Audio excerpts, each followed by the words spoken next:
We want to turn to some breaking news right now. The Colorado Springs Club Q mass shooter Anderson Lee Aldrich has been sentenced to life in prison.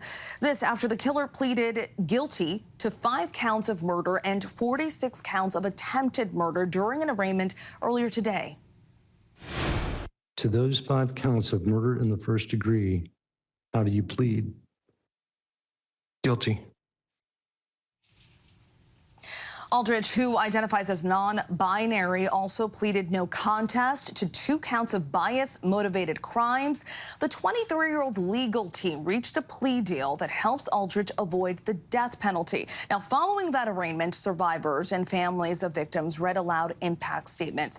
5 people were killed and more than a dozen others were injured during that attack back in November of last year when Aldrich walked into the Club Q nightclub and opened fire with an AR-15 style rifle. The deadly attack sent terror through the LGBTQ community. With me now to discuss this is ABC's Mola Lenghi in Colorado Springs, along with ABC News legal contributor and host of the Law and Crime Network, Brian Buckmeyer. Thank you both for joining us. Mola, you were in that courtroom. What more are we learning about this sentence?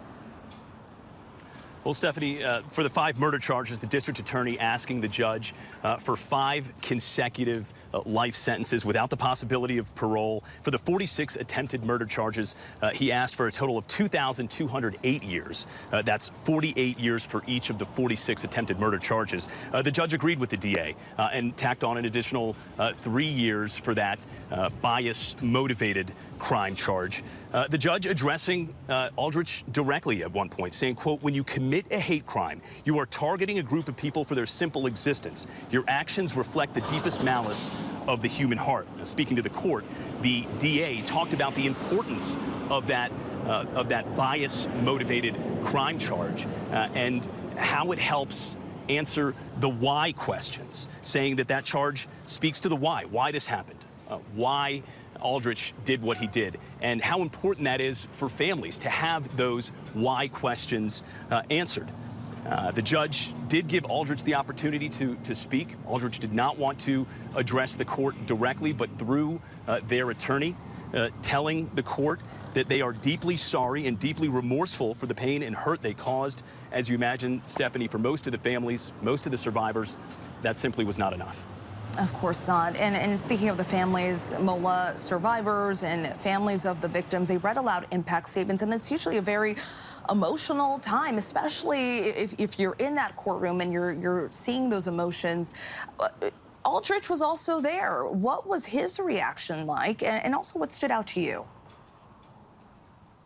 Yeah, these, were emotionally powerful statements told through tears, through sobbing survivors and loved ones. We heard from the family of Daniel Aston, who was killed in the shooting, telling the court, "I'll never again hear him laugh at my dad jokes. His mom and I will never be the same." Daniel's mother also spoke, addressing Aldrich directly, saying, "Daniel may have forgiven you, Mr. Aldrich, but I will never forgive you." Aldrich seeming a little uncomfortable in those moments where survivors and family members spoke directly to them. We also heard from the sister of Ashley Pugh, who was also killed in the Club Q shooting. Through tears, she described having to tell her niece, Ashley's 11-year-old daughter, that her mother was not coming home, and also how she could still recall the crying and the screaming from her niece, screaming, "No, no, no, no," when she learned the news. Still, after Aldrich's sentencing, many of the families, many of the survivors